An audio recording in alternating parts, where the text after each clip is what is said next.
Okay, so these are the three Gay-Lussac problems from your homework, and I want you to watch as I solve them. I'm going to solve them the same way every time. And so the first thing you're going to do is you're going to read the problem, and you're going to look for information that you can write down that you know, okay? So here we go. We know a gas in a sealed container has a pressure of, okay, so let me get this pencil going here. No, sorry guys. Sometimes I have technical difficulties with this technology, but I think I'm good now. Has a pressure of 125 kilopascal. Okay, so let's go ahead and let's put that down right now, all right? So the pressure, P1, is equal to 125 kilopascal. And that is at a temperature of 30 degrees Celsius, so let's put that down. T1 is 30 degrees Celsius. Now, people, what you're going to see is that I instantly am going to convert Celsius to Kelvin. So 30 degrees Celsius, now watch this, plus 273. This is the step that I would encourage you to take every single time that you see a temperature measured in Celsius, okay? So 30 plus 273 is going to give us a Kelvin temperature of 303 Kelvin. Okay, I'm going to highlight this right now. And what I want, the reason I'm highlighting this is because this is the most frequent mistake that people make when they're solving these problems. And when you watch the test video, if your answer was incorrect, most likely you did not convert to Kelvin, okay? So that's why I'm doing it instantly. As soon as I write down the Celsius temperature, I also put down the Kelvin temperature with that conversion, okay? Now a student said to me, Mr. Ashley, I don't understand why you're adding that 273. Well, if you recall, the formula for converting from Kelvin to Celsius is Kelvin is equal to Celsius plus 273. And it's this 273 portion that is allowing us to convert to Kelvin, okay? All right, now we talked about that before. If you go back and you look at the notes, you'll see that, okay? So it's not something new. So if the pressure in the container is increased to 201 kilopascal, well, they're giving you another pressure. Do you see that? Here it is. The pressure in the container is increased. So that has to be P2. So P2 is 201 kilopascal. All right, and so then what is the new temperature? And so my suggestion would be to always look for these words that are asking you for something. What is the new temperature? All right, they're asking you. That's what they want from you. So let's go ahead and let's put that down as T2, right? Because you started at 30 degrees Celsius and then the pressure changed. So they want to know, well, what's the new temperature? Okay. We know from our study of the Gay-Lussac Law that temperature and pressure they're linked together, right? They are directly proportional. So let's write down that formula and then let's use it to get an answer. All right, so here we go. P1 over T1 is equal to P2 over T2, okay?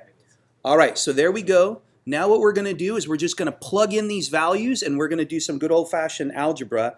But I do want to show you, at this point we've done so many of these calculations that I am going to show you a little bit of a shortcut. I don't like doing shortcuts with math, but we've done so many problems. I think you might feel comfortable with this one. Watch this. So if we know we have kilopascal here and we have kilopascal here, when we do these calculations, because the units are the same, they're going to cancel out, okay? So that means the only unit we have left is Kelvin. Well, we're solving for temperature, and so that's a good unit to have, okay? Well, what does that all mean? That means that we can just put numbers in here and not units. And some students like that because it makes it look a little bit more clean. Let me show you. So for P1, we could just write 125. For T1, we could just write 303. For P2, we could just write 201. And for T2, we could just write, that's what we're solving for. You know, why don't we call that X? We'll call that X. So look what I've done. I've cleaned up the problem by canceling out the units before I plugged in the numbers. Okay. Now what you're looking at is like a basic, you know, math problem. And I'm going to do the first one here to remind you how to solve these. But then for the remaining two, I'm going to assume you know how to do cross multiplication. Okay. So here we go. These are equal to each other. So you're going to be able to multiply that together. So what you're going to get is 125x. There's your equal sign. Now you're going to multiply this side. Okay, so that's 303 times 201, and you get this big number, 60,903. Okay, all right, so wow, if you're getting closer and closer to the answer. Let's divide by 125, and the reason why we divide by 125 is because that's going to cancel out, leaving us with x. But if we do it on the left, because there's an equal sign, we have to do it on the right. Okay, get out your calculator now and divide 60,903 by 125, and you get 487. But what unit do you get? Remember up here that Kelvin is the only unit that survives, right? So your final answer then is 487 Kelvin. Right? There it is. All right, so it's fairly simple if you follow the steps that I've shown you, okay? If we were in live class, if you were all sitting here in front of me, you would all have a piece of paper out, and I would make you like little robots. I would make you solve these problems exactly as I'm doing it. You'd have to copy down exactly what I have, and I'll walk around and I'll look at it.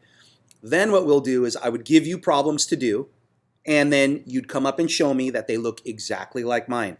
And I can't do that with distance learning. I have to trust that you will solve these on your own. And so that's the problem right here. You got to meet me halfway, okay? Let's do number 2. So let's read it. The pressure in an automobile tire is 1.88 atmospheres. So look, they're giving you the pressure. So write it down. Pressure, P1, 1.88 atmospheres. And at what temperature? Well, that's at 25 degrees Celsius. I mean, it's not that difficult, is it, you guys? You see that there's a pressure or temperature measurement, you write T. And then add 273 instantly. Remember, we just talked about that, right? You're going to add that 25 to 273 and you're going to convert it to Kelvin. Why? Because these gas laws only work when the temperature is in Kelvin. All right, so then what else do we know? Oh, here it is. So here, once again, is a word that's asking you for something. Okay? So if you see that, then you just instantly say, well, that's what they want. I don't know, but they want it. If the temperature is this, so just write T2. You're not going to write T1 again. You already have that. So that's 37 degrees Celsius plus 273. See, you do it instantly, right? Is 310 Kelvin. Okay? There it is. So we can look at these units. So you have Kelvin and Kelvin. So those are going to cancel out, right? And what are you going to have left? Atmospheres. And that's good because pressure is an atmosphere. Atmosphere is a pressure unit. So that's great. Okay? Let's solve it. Next step is to always write the formula. P1 over T1 is equal to P2 over T2. Yes, it becomes incredibly repetitious, right, guys? And so what we've got is 1.88 over, 298? Yep. And then that's equal to x, which is what we're solving for, right, over 310.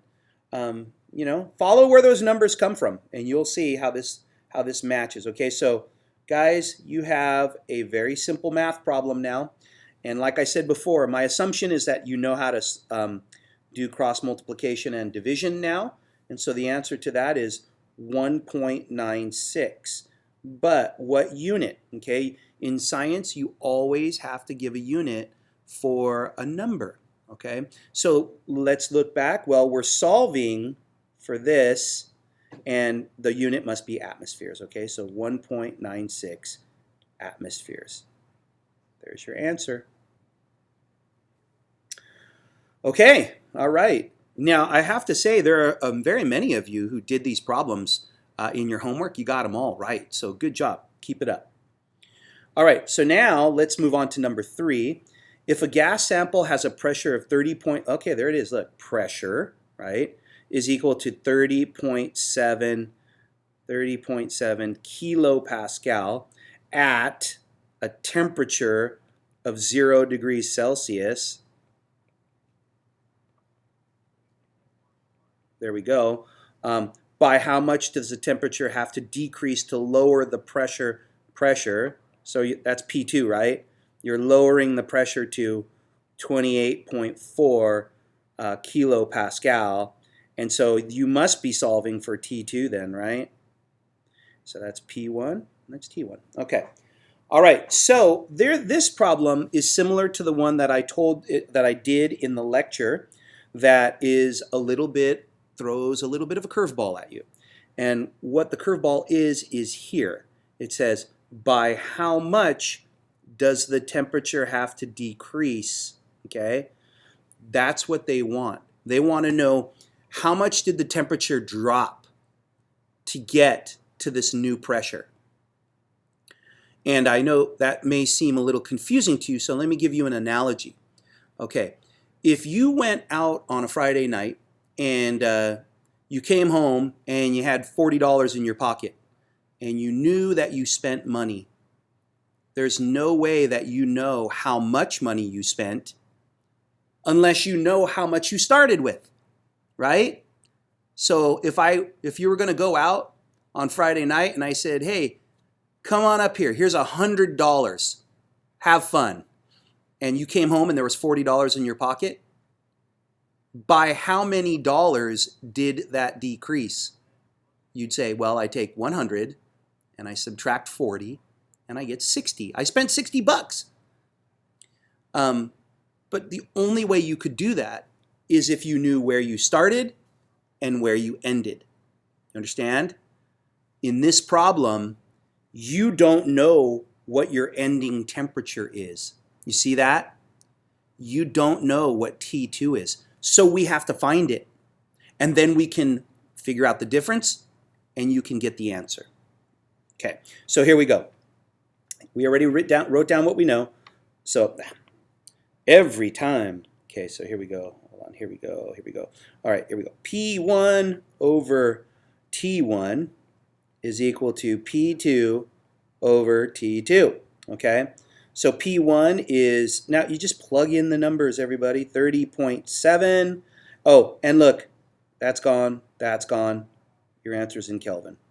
Okay, so 30.7 over 273, right? Let's see, hold on, let me make sure I'm doing everything. Yeah, 273 is equal to 28.4 over x, okay?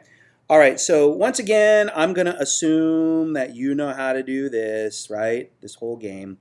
And so then x becomes 253 Kelvin. Now, this is not the answer to the problem, okay? Because the problem is asking how much does the temperature decrease? So this is T2, all right? T1 is 273. So we want to know how much did the temperature decrease, right? You started with 273 Kelvin and you ended with 253 Kelvin, right? So it becomes a subtraction problem. 273 Kelvin minus 253 Kelvin, well, that's 20 Kelvin.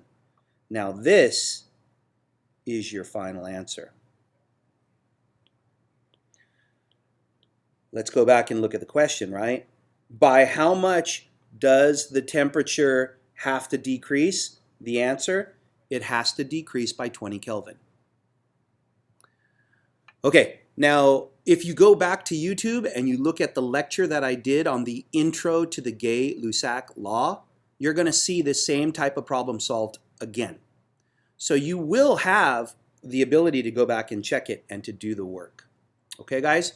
All right, so those are the 3 problems from your homework, and there they are solved for you.